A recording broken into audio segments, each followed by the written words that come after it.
जय करुली सरकार। सबसे पूछते हैं कॉमन सा क्वेश्चन, करुली सरकार आके जीवन में पहले क्या चल रहा था? आज तो सुखद है, लेकिन पहले क्या चल रहा था? बताने का भी मन नहीं करता क्या चल रहा था, लेकिन अब बहुत ही अच्छा है। लेकिन पहले तो हमें पहले ही वाला जानना है। पहले वाला सोच के भी आंसू आते हैं। बहुत ही बुरा था जो भी था। बहुत तबीयत खराब रहती थी, पैसे का नुकसान, शरीर से नुकसान, हर तरह से नुकसान। मेरी तो ऐसी हालत थी, मैं तो चाकू और कैंची लेके अपने पति को हरदम गर्दन काटने के लिए दौड़ाती थी। बच्चों के हाथ पैर बांध के उनको चाकू से लेके मारने, आरी लेके दौड़ाती थी, डंडे से मारती थी। इतने बड़े बड़े बच्चों के मेरे दोनों बेटे हैं। अच्छा। हाँ, खूब धमका के मार के रखती थी ऐसे, बस कभी भी इनकी गर्दन अलग कर दूँ ये ना। ऐसा क्यों भाव आता था, क्यों ऐसा लगता था? भाव में कुछ भी नफरत काम दिखती थी? नहीं, कुछ भी काम करती रहती, बस अचानक से माइंड बिगड़ जाता। बस कुछ ऐसा लगता कि अंदर से कुछ ऐसा कह रहा है, मुझे बोल रहा है कोई कि ऐसा कर दे, और फिर मेरा दिमाग काम करना बंद कर देता, मैं वही काम करती। आप तो पति देव हैं, तो कितने बार ऐसी यहाँ पे मैंने इनके कैंची घुसा दी थी। मतलब कैंची घुसा दी थी? हाँ, ये आप यहाँ पे के हम सोए हुए थे, ये कपड़े सिलाई करती थी, कपड़े काट रही थी। रात के करीब 1:30-2 बजे की बात है, हम सोए हुए थे। ये करीब मेरे को कस्टमर को कपड़े देने हैं, हम कहते आप सिलाई कर लो दूसरे कमरे में। रात मेरी नींद गहरी हुई, कब ये आके कैंची यहाँ पे रख दी पता ही नहीं चला। अंदर चली गई? गई नहीं थी, अंदर थी यहाँ तक। तो अचानक नींद खुल गई। मैंने वो दिन सोचा रहा था। सॉरी।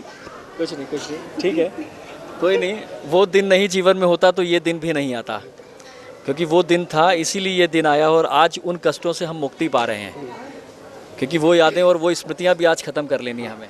उसके बाद भी कई एक्सीडेंट हुए, मतलब करना नहीं चाहिए। ये दारू तक पीने लग गई थी, और 8 महीने लगातार मेरे को लाना पड़ता था, कैसे भी करके लाओ, लाना है।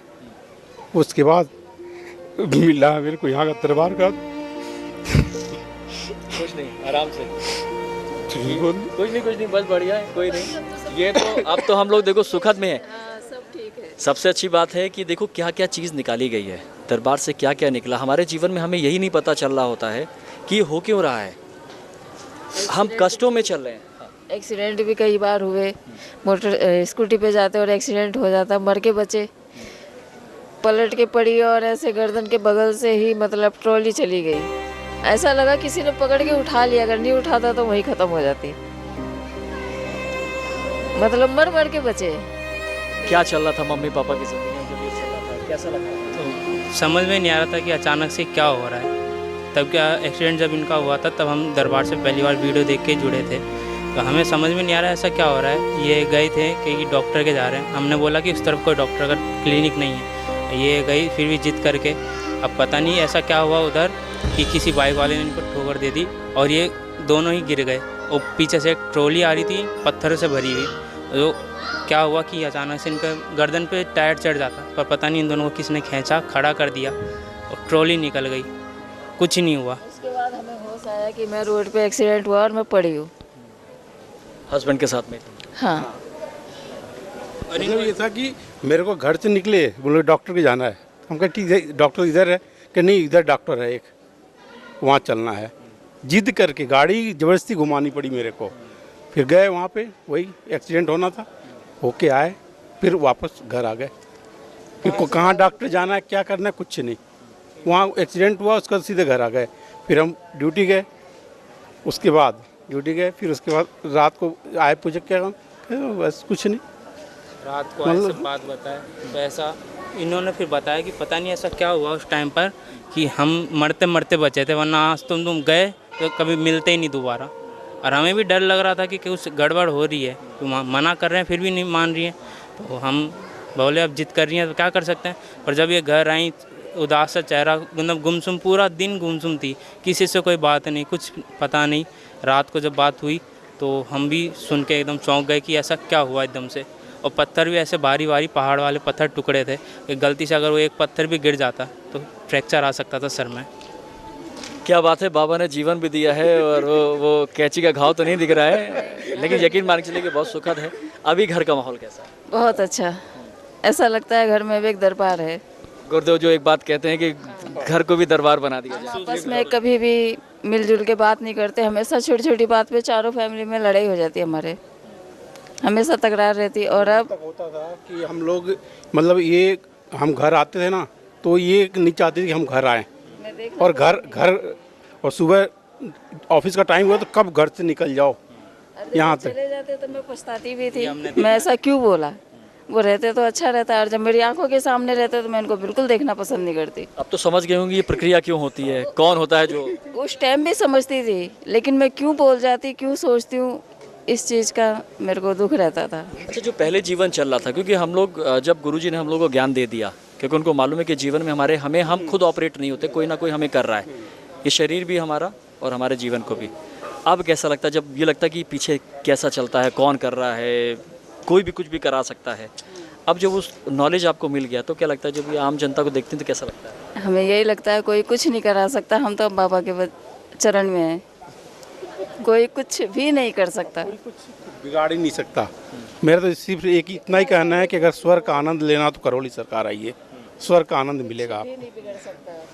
हमारे महादेव अंदर बैठे हैं। हमारे महादेव अंदर बैठे हैं, स्वर्ग यहीं है, अगर धरती पे स्वर्ग है तो यहीं है। अच्छा, इस स्वर्ग मैं इन पैरों से चल नहीं पाती थी, अगर मैं बैठ जाती तो उठ नहीं पाती थी। मैंने बहुत इलाज करवाया इसका, कहीं ठीक नहीं हुआ, डॉक्टर भी कुछ नहीं बताते थे। और 2020 में मैं 12 फरवरी को यहाँ पहली बार आई थी। उससे पहले साल भर में वीडियो से जुड़ी रही, इनको मनाती रही आने के लिए, क्योंकि उससे पहले मैं बहुत ही ओझा, तांत्रिक और मस्जिद पर जा चुकी थी। इससे विश्वास ख़त्म हो चुका था हमारा। तो ये बोले कहीं कुछ नहीं ऐसा होता है, लेकिन वीडियो में देखते देखते साल भर बीत गई और हर सवाल का जवाब मुझे मिला। जब मज़ारों पे हम लोग जब जाते हैं तो मज़ारों पे जाने के पीछे की क्या मानसिकता होती है, क्यों जाते हैं? मंदिरों से आस्था उठ गई इसलिए? नहीं, आस्था नहीं, नॉलेज नहीं थी हमारे को। तो होता कि अपने को ही ज्ञान नहीं होता कि मेरे को करना क्या है, क्या सही है क्या गलत, क्योंकि दिमाग में मेरा भी मानना है कि जो लोग होते हैं जो आपके ऊपर हावी होते हैं ना, वो आपकी स्थिति को बदलते रहते हैं। आप यहाँ गए 4 दिन, नहीं यहाँ फ़ायदा हो रहा, दूसरी जगह जाओ, क्यों उनको तो ऐसा माहौल चाहिए जहाँ पे ये सब चीज़ होता हो कि लोग आते रहें, उनकी उसकी उसमें घूमते रहें, उनको उनका राज मिलता रहे। राज करने उनको क्या शरीर चाहिए, जो भी हैं आत्मा है उनको शरीर चाहिए, गंदी आत्मा है। आज 4 दिन मेरे पास, तो फिर उन नए आदमी को ढूंढेंगे कि नई शरीर मिले। तो इसलिए वहाँ पे क्या आदमी की मानसिकता होती है कि भाई हम यहाँ जाएंगे ठीक हो जाएंगे। 4 दिन 6 दिन बाद तो फिर हो गया उनको लिए, वही तो अब तो पुराने हो गए। तो आपको थोड़ा सा, और उनको ये नहीं पता कि करूँ सरकार का दरबार कैसा, एक बार आ जाओ तो पकड़ के अंदर बैठा लिया था फिर तो। मतलब हम लोग तो मतलब यहाँ तक कि मार्केट लेके जाते थे, बीच बाजार में छोड़ के आ जाते थे हम तो। गाड़ी पे बैठी हुई हैं, ये नहीं पता चलता कि पीछे बैठी भी हैं नहीं बैठी हैं। हम तो 2-2 चक्कर लगा लेते कई बार, इनको बीच बाजार में छोड़ के आ गए हैं। तो हमने याद दिलाया कि मम्मी कहाँ गई, ये बोले मम्मी आई थी क्या, मतलब मार्केट में छोड़ आई। तो ये फिर 1 किलोमीटर दूर गए लेने इनको कि मम्मी को तो लेके आओ। फिर मम्मी वहीं खड़ी हुई थी बहुत गुस्से में, तो पता ही नहीं चला कि छोड़ के भी आ गए नहीं आए। जब ऐसी चीज़ें होती तो हिडन में कुछ चाकू को रखती थी, क्योंकि नहीं, अब मैं तो यही सोचती, अगर इंसान को ये फीलिंग हो रही है कि वो मेरे साथ है तो वो क्यों छोड़ेगा। उनको ये फीलिंग नहीं हो पा रही, क्योंकि मुझे ऐसा महसूस होता था उनकी गाड़ी पे कोई बैठा रहता है, ये मुझे दिखता था, इन्हें नहीं पता चलता। एक बार इनकी गाड़ी, काले कपड़े में कोई बैठा रहता हमेशा। मैं इनकी गाड़ी चला रहा था पापा की, तो मुझे भी ऐसा लगा कि वो पीछे बैठा हुआ है। तो एक गाड़ी अकेला चलाए तो हल्की गाड़ी लगती, पर पीछे कोई बैठा हुआ महसूस है कि दबाव बना हुआ है, किसी ने। चीज़ महसूस नहीं हो पाती मैं बैठी हूँ या नहीं, क्यों वो उस गाड़ी पे ऐसी फीलिंग आ जाती थी कि मेरे साथ है ये, कि मुझे दिखता था कोई बैठा है गाड़ी पे। यकीन मान के बहुत सुखद से अनुभव है। और छोटी छोटी कुछ और जो भी चीज़ है बताइए क्या है, और कोई जीवन में ऐसा? फरवरी में आए थे इनके साथ पहली बार, साल भर वीडियो देखी, फिर मैं आई, अर्जी लगाई। मैंने अर्जी भी नहीं लगाई, हम लाइन में लगे हुए थे। उसी वक्त ऐसा लगा शरीर से कुछ निकल के माता जी के हवन कुंड में चला गया। वो अपने आप ही, कुछ भी नहीं करा था। हम सिर्फ पहली बार हम आए थे, हम दोनों मियाँ बीवी। उस दिन से आज तक दारू पीना नाम तक नहीं लिया। उसके बाद वो अनुभव जब मैंने करा, दारू पीने वाले चले गए। फिर इन्होंने भी 8 महीने लगातार दारू पी मैंने, फिर वो चले गए। उसके बाद मैं नमन करने लगी, क्योंकि पैसों की कंडीशन ख़राब हो चुकी थी। पैसे नहीं थे, नमन करती गई तो तबीयत में चढ़ाव उतार आते गया। फिर जैसे तैसे कुछ पैसों का इंतजाम करके पूछने आई गुरुजी से, पुण्य मिला कि नहीं मिला, तो नहीं मिले थे, अंदर वाले खा चुके थे। बेटे की फ़ीस के 10,000 रुपये पड़े थे, कॉलेज जाता है, तो वो लेके मैं चली थी इमरजेंसी के लिए। मैंने कहा मिलूँगी, फिर कुछ अगर दिमाग में चल रहा था ले लूँगी, नहीं लूँगी, जो ज़रूरी होगा वो करूँगी। फिर गुरुजी से मिली तो उनको बताया, पैरों के लिए भी बताया, उन्होंने देखा पैर भी ठीक हो गए। उसी दिन से आज तक कोई दर्द नहीं है, खूब काम करती हूँ, सीढ़ियाँ चढ़ती उतरती, सब पोछा झाड़ू सब करती हूँ, सब कुछ बिल्कुल सही है पैर। और 1 रुपये की दवाई मैंने इस पैर के मामले में नहीं खाई।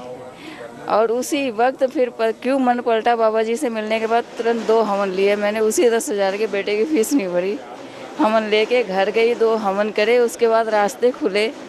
फिर 1-2 महीने बाद 7 हवन और मंगवाए, इनको भेजा, ये लेके गए 7 हवन। और कुआर की नौमी आती है ना दुर्गा जी की, उसमें 7 दिन लगातार हमने हवन करा नवरात्रों में।